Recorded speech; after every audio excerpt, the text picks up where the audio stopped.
France, of course, right now on the edge. A string of terror attacks in Europe, including a devastating attack this week on a priest roiling that country. In fact, former New York City Mayor Rudy Giuliani telling me yesterday that the White House is letting terror grow across the globe. Who's fighting the ideology behind this? Nobody, not the president. He never talks about it. He never talks about the fact that women can't drive in Saudi Arabia. He never talks about the fact that they stone women under Sharia law. He never talks about these things. During the Cold War, we did carry on a war of ideas. Right. We were broadcasting into Russia. We were broadcasting into Cuba. We were broadcasting in Eastern Europe. That's what gave solidarity their strength.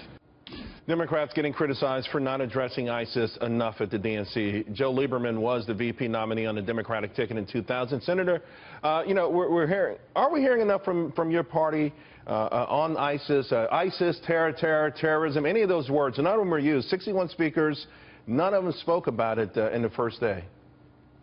I'm disappointed by that. The problem of terrorism, the threat of terrorism to our society is not partisan. And both parties ought to be talking about what they're going to be doing about it. There's a natural focus on domestic issues like the economy, but it's not enough. If we're not terrorism has become a domestic issue. I think, absolutely. I think it was Gallup or Pew showing right now race relations, terrorism, things that are in the news are what people care about. And you got to wonder, I mean, I know they have people in your party who crunch numbers and look at trends. Right. Someone, even if it's from a political point, you would think someone would address this. You'll hear it some about Secretary Clinton. I think you'll hear her talk about it.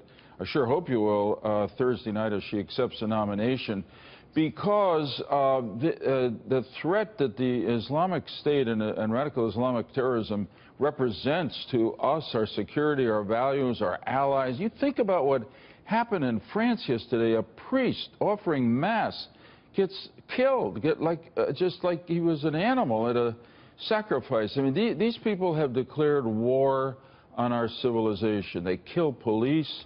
They kill innocents.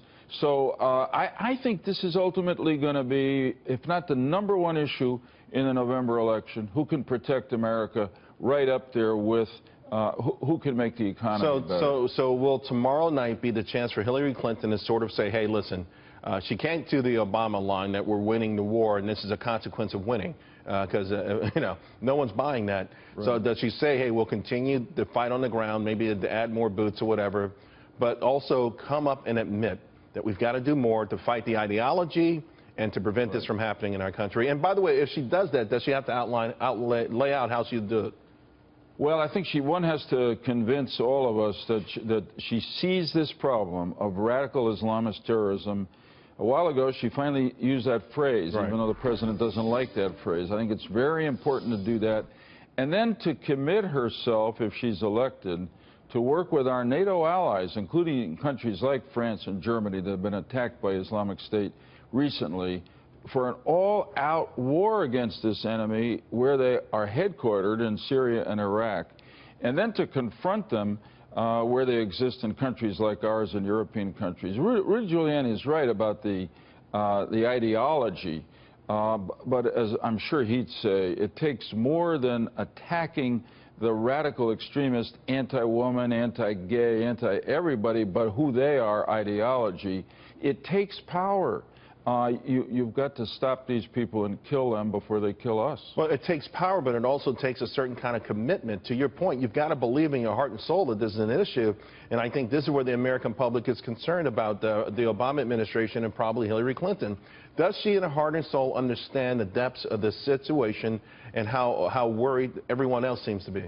Well, I hope she does. I assume she does, but it's really up to her tomorrow night to make this clear to the voters, because people are going to keep asking themselves and her about that. And I will say for Donald Trump last Thursday night in his acceptance speech, he was very strong on this question. And really, it ought to be ideally one on which there's bipartisan agreement. There ought to be an all-out war to destroy ISIS. Senator Lieberman, I agree 1,000%. Thank you very much. Appreciate it.